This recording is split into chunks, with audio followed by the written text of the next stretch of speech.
একজন স্বামী তার স্ত্রীকে তালাক দিয়ে দিয়েছে।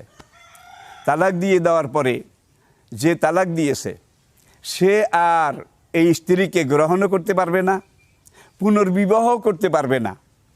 যদি করতে চায় এবং করতে যায় তাহলে কোরআন পরিষ্কারভাবে বলেছে হাত্তা তানকেহা জাওজান গায়রাহু। প্রথম স্বামী তালাক দেওয়ার পরে ওই নারীর 3 হায়েজ 3 ঋতুকাল মুদ্দত এটা অতিক্রান্ত হওয়ার পরে ওই মহিলার আরেকজন স্বামীর সাথে বিয়ে হতে হবে, বৈধ বিয়ে হতে হবে। ইসলামের শরীয়ত মোতাবেক শরীয়তের যেই সীমা এটাকে মেনে নিয়ে আরেকজন পুরুষের সাথে বিয়ে হতে হবে। বিয়ে হওয়ার পরে ওই পুরুষ তাকে দাম্পত্য উপভোগ এটা করতে হবে।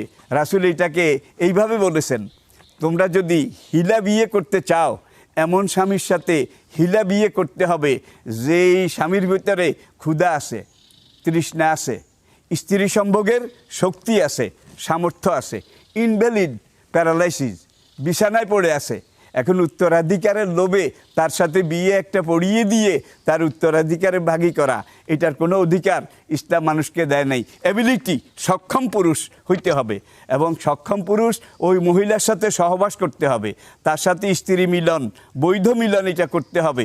এই বৈধ মিলনের পরে তালাক দিয়ে দিতে পারে স্বেচ্ছায়। কিন্তু আগে যদি কন্ট্যাক্ট হয়, আমি বউটাকে তালাক দিয়ে দিয়েছি ভাই, এখন তুমি ওটাকে বিয়ে করো, এক রাত্র রেখে টেকে তুমি তালাক দিয়ে দিও, এটা কোরআন বলছে। তুমি তালাক না দিলে আমি তাকে পুনরায় বিয়ে করতে পারি না।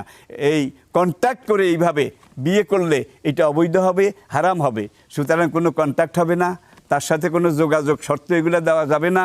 একবারে ফ্রিভাবে বিয়ে হতে হবে, উন্মুক্ত বিয়ে হতে হবে, তালাকটাও উন্মুক্ত হতে হবে। যদি এই শর্ত লাগায় যে তুমি 3 দিন রেখে তালাক দিয়ে দিও, এটাও হারাম হয়ে যাবে, এটাও জায়েজ হবে না। নর্মাল বিবাহ এবং নর্মাল তালাক, আমি বোধহয় বুঝাতে পেরেছি এবার। এই নর্মাল বিবাহ নর্মাল তালাক এটা হওয়ার পরে ওই মহিলাকে আবার 3 মাস 10 দিন ইদ্যত পালন করে পরীক্ষা করতে হবে তার পেটে এই নববিবাহিত স্বামীর মিলনের গর্ভে তার সন্তান এসেছে কিনা। যদি সন্তান না এসে থাকে তাহলে আগের স্বামী, পূর্ব স্বামী তার সাথে বিবাহ বন্ধনে আবদ্ধ হতে পারবে।